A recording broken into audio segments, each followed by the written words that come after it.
So guys, anan ina so nuna muku yadda za ku siyo OMD token a Latoken. So first of all, za ku zo interface. The interface is very fine, very easy to use. Duk abubuwan suna nan very visible. So kun gani kamar nan an sa buy token, amma first of all za ku zo ku searching OMD.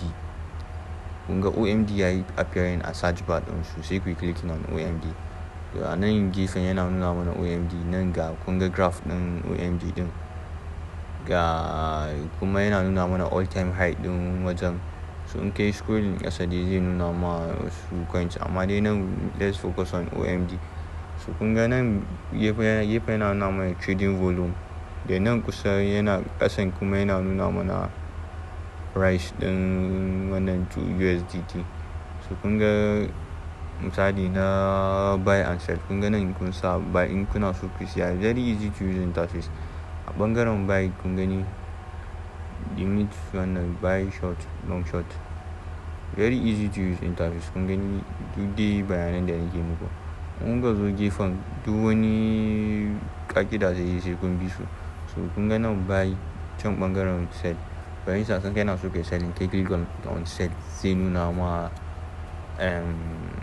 shi asalin yadda za ka iya siyan OMD ne. In ka sa kuɗin amount za ka gani.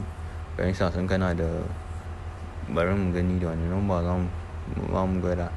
Duk amount ɗin da ka sa da za ka siyar, in ka sa shi a can wajen, to kai clicking on sell button ɗin.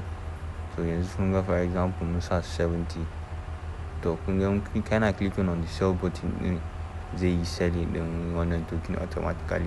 So same thing happens to buy. For instance, in kana so ka yi buying, shi ma za ka iya zuwa ka zo ka sa daidai kuɗin da kake bukata kake so ka yi selling. Amma dai shi ma ka san a sama za ku iya depositing. Kun ga deposit by address ko kuma buy and sell crypto.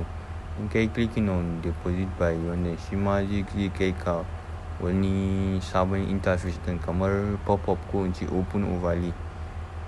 Kana clicking on deposit, open overlay din zai nuna ma search bar din da za ka yi clicking din wani token kake so ka yi depositing. So in kai clicking on open overlay din zai nuna ma search. In kana clicking on search din zai